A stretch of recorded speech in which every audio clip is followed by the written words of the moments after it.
Welcome back to the Red Dice Diaries, and in this RPG review we're going to be reviewing Dave Brion Jackson's cinematic Environs Arctic Lands, published by Critical Hit Publishing. This is written by Dave Brion Jackson, Alex Gillett and Rob Davis. It's a 19-page full-colour PDF designed for use with 5th edition D&D.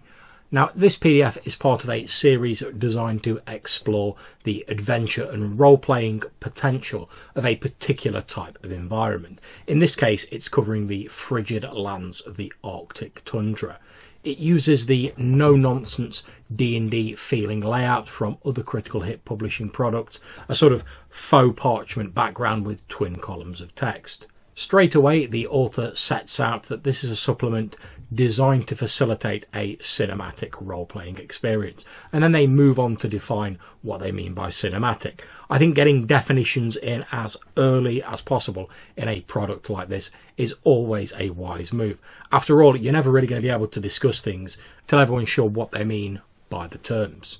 The PDF uses ability checks as an analogy for how cinematic role-playing works, describing gritty games as allowing 1 check, a mixed setting 2, and a cinematic game 3 before the hammer falls. I'm not sure if I entirely agree with this. 3 checks does seem a bit much, unless I suppose possibly it's an insta-death on fail situation, but it's good to know how the authors are defining these things before plunging into the rest of the supplement.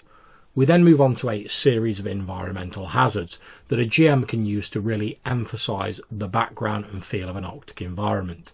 The authors clearly lay out the format they are going to use, providing explanations where necessary and also a useful list of terms. I've said it before in my review of Gothenog's Critical Hits, but I'll say it again. I think this is a great inclusion and more books should do it. Anything that saves me having to frantically search through my core books when I forget a term is great as far as I'm concerned.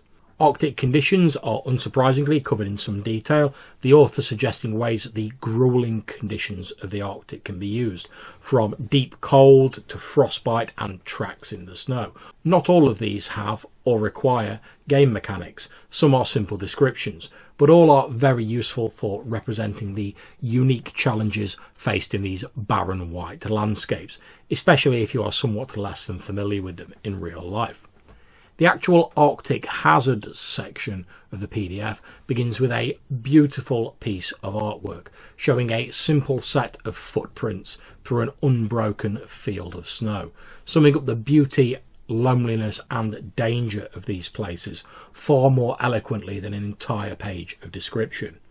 The artwork is accompanied by a short piece of fiction / flavour describing the unfortunate Arctic expedition of Artemus Hale and his party of 8 adventurers.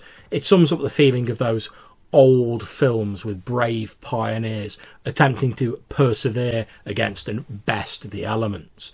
It also nicely sets up the flavour text for the following hazard section. These are portrayed as excerpts from Artemus Hale himself. This is a nice device to add a more icy feel to the sections without interfering with the rules and descriptions elsewhere. Each hazard begins with the pressure, the situation that the players find themselves in, the avalanche beginning, or the ice on the frozen lake cracking as they begin to cross it. There's then an if-then section describing specific ways the PCs might try to traverse the hazard and the potential consequences of these methods. The even the odds section is a simple random way of determining who gets hit by the hazard. Effectively, each person in the area of effect rolls a dice. An even number means they haven't been targeted, whilst an odd number means they have. We then move on to the changes section, which shows how you can have the scene shift and mutate during an encounter to keep it fresh and interesting. And finally, the fumble crit chart provides some random events that can either be rolled on or chosen to increase the drama of the scene.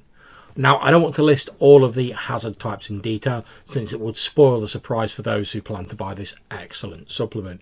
However, they are all interesting and would allow you to bring a different dynamic to a scene, enlivening it by incorporating the dangers of the natural world, something that unfortunately can get forgotten in combats.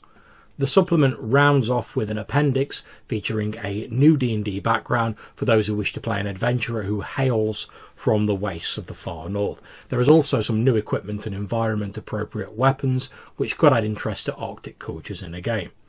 I very much enjoyed this supplement and thought a lot of potentially useful information was crammed into its 19 pages. I'm a big fan of idea generating supplements and those that can be used to help a GM save on prep time, and the Arctic Lands supplement certainly fulfills this criteria. At the low price of $3.95 US, which is just under £3 British money, for the PDF on Drive-Thru-RPG, you could not really ask for more. I'll certainly be arming myself with a copy of this book if and when my D&D players venture into the Arctic wastelands of my own D&D campaign world. If this is a taste of how the cinematic Environs series is going to progress, then I cannot wait to see future supplements. I hope you've enjoyed this video. You'll consider clicking on the red dice up there to subscribe to my channel. You can check us out on all the normal social media and our blog/website at www.reddicediaries.com. If you have any comments, please put them in the comments box down below, or as always, hit me up in the Google Plus links. Until I see you next time, take care and happy gaming.